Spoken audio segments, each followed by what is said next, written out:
Just I think Dare has had multiple highlights of him doing solo plays or doing like some really important plays all by yeah. himself using some.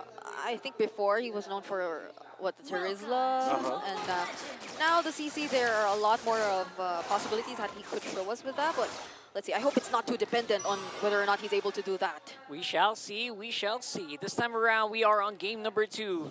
James Panxer's running it. Yowie's signature pick. Oh my goodness! Look at this. Look at this Yowie boy. Already disrupting and annoying the heck out of James Banks. There's a lot of info for the Suyo.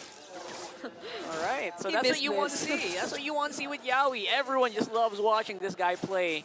And it is very effective. Info gathering early on, just knowing where your opponent is a big deal. And paired up with the Farsa in the early stages of the game, it could really deal out the necessary damage against your opponents. And this is quite a very similar scenario to what we saw in game number 1. The rotations of AP BREN, they aren't that efficient in the early game. Like, Yeah.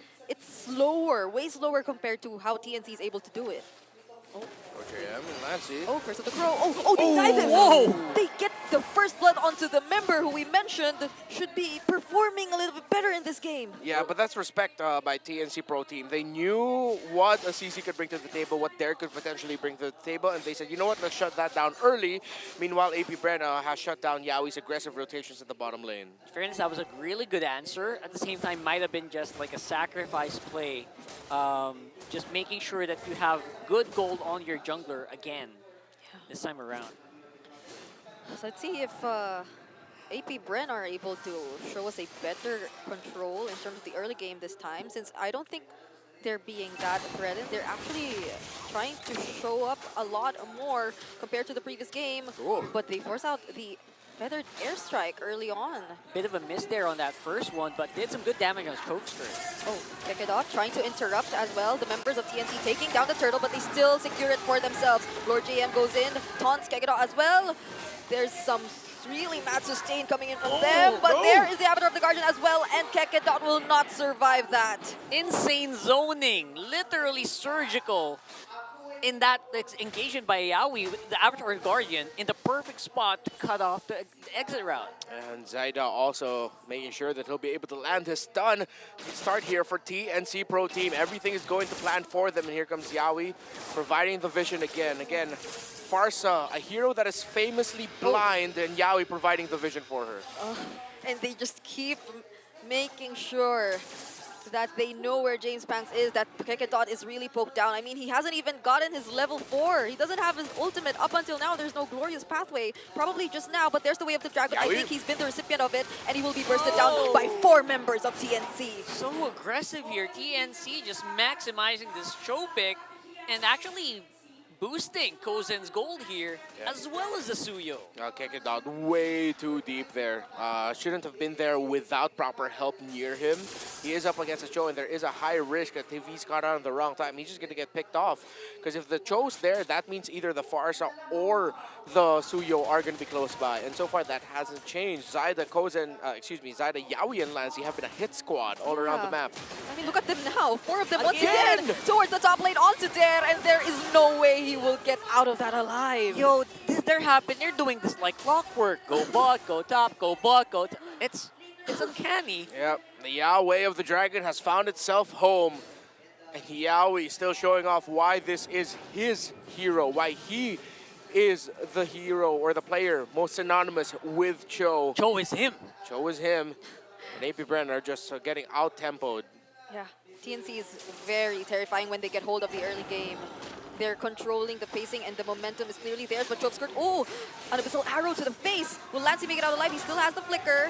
They're low. But AP BREN might just go for this. There's the glorious pathway. James Panks will be able to cast the Hat Electrifying Beats onto 4 members, but there's the sustain still from TNC, and the counter Avatar of the Guardian, where Zaida still makes his way inside and gets that turtle. And now they're still proceeding with the fight. It seems like James Panks has found his opening. Lord JM, will he be able to survive this?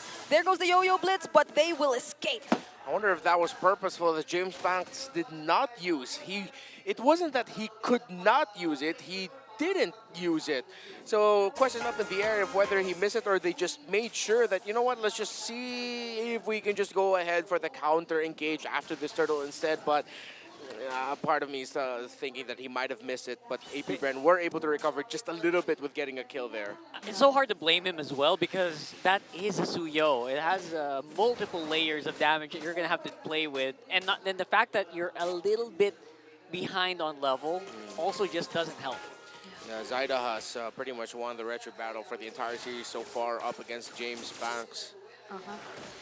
Even during moments wherein we thought TNC wasn't able to fully position themselves or comfortably control the objectives. They're back at it. So now they're in the bottom lane again. It's like clockwork. Even with all the traps that is being laid down by Chovskirt, it's surprising that it's hard to actually read what TNC is doing on the map if you are AP BREN. I'd like to think that they probably have an idea, but they just can't keep up. Yeah. Or you know what's happening, but you can't do anything about it. Yeah. Something like that. Yeah, I agree. It feels like that's what we're seeing right now. AP BREN are just trying to find some semblance of an opening. Again, playing it around the traps and the arrows of the Selena. High risk. So far, no reward for the decision to prioritize the Selena in the series. How do you play against that? There's too much zoning, information. And even when you go for opposite trades that are on the map, there's Zaida waiting for you. Avatar of the Guardian onto Dare. Will they be able to pour all of their resources onto him? The Vengeance is casted. There's the Glorious Pathway as well. But look at all the damage coming in from them. But there is mobility. And there is Shizu going in. Okay. But scary. For just a bit, okay. I clenched. I was like, Zaida, Shizu, whoa. I wasn't expecting that too. Shizu nerves of steel on this guy. Wait, no Flicker's way! in? Oh my goodness. Thought we were What gonna is land. happening here? Chovskirt committed the flicker as well. We couldn't even see Chovskirt anymore. They're all so aggressive. That's just how much range TNC has. They're just controlling every single area in this map. So it's so hard to find an opening for AP BREN at this point. You can't even get trades in terms of turrets or at the opposite ends of the map. Lancy has just been on fire with his Farsa, not shy with using the feathered airstrike. Aggressive. If he can build the advantage, he will build it. Only Starlium Scythe built up so far by the Joy, while Zaida is already up to 5.3k. Not that massive of a gold lead, but he does have 2 items with him with the War Axe and Hunter Strike. Yeah, they're losing out on the map control pretty heavily. The only upside I can pick for James Banks is at least he still has access to his buffs. Yes, at least for now. The early shutdown on the XP made a huge difference for TNC. But does AP BREN still want to go for this? They casted the curtain call, but they were too far away. And Zaida, just look at Zaida. It's up on bot. No resistance whatsoever. It feels like Zaida can do whatever he wants on the map so far. And just that conceal play was enough to surprise AP BREN once more. Dare will be taken out alongside that tier 1 mid lane turret. It caught him by surprise because even Dare was delayed on the Vengeance. And there's the feathered airstrike too. 2 of the tankiest members supposedly are down. It's good to see him back home, landing those iconic Way of the Dragons and Jeet Kune Do flickers from out of nowhere. Yaoi is back in the Philippines. He is Cho, he is him, and there's just no substituting one of the best Cho players of our time. Alongside that, the other members of TNC Pro Team have been fantastic as well. Lancy, Zaida, Lord, JM, and Kozen. TNC, they are on fire.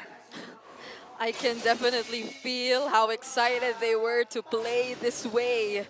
Yaoi in full control. The Way of the Dragon, as you've mentioned. It's so nostalgic, and I feel like a lot of fans are celebrating at what they're seeing. And there he goes again! Taking out Dare and Kekedot too. Oh my goodness, look at that damage, but the fight is still going on. And the Spear of Destruction doesn't connect, and Chovskirt falls. James Banks as well. Only Shizu's left alone. They even missed on the Spear of Destruction. Everything is going topsy-turvy here for AP BREN. 2 games, TNC ended up with a very comfortable tempo-setting roam pick for Yaoi. Jawhead in game 1 and the iconic Cho in game number 2. And TNC has looked comfortable all series long. Lancy and Kozen with their reach, and Lord, JM, and Zaida with their perfectly timed entries every time. There we go, level 15. Zaida hit it at 9 minutes and 50 seconds. It feels so limiting for AP BREN. Like, how could you make a play with this lineup knowing that you're playing from behind?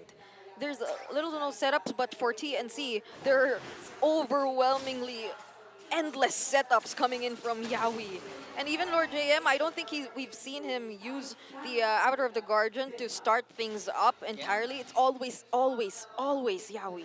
It's for the safety. And it's working out so well for them. Kozin is having a fun time here. Dare is not allowed to play on the map. Earlier it was James Panks who couldn't walk out. It's now Dare. Even with Vengeance, Yawi's just going for him. And on to Kekedot. Once more, they burst him down. There will be a trade onto Yawi though, but they take out one of their front lines and they gain access to this inhibitor turret. Oh, James Panks from behind though finds Lancy. Kozin is able to dodge him, but they will still proceed with the fight. But there's too much damage coming in from those bullets, and they will take down the mid lane inhibitor turret. As close as possible here. Shizu still fighting about the out in the end. Could this be a triple? And it will be, but he will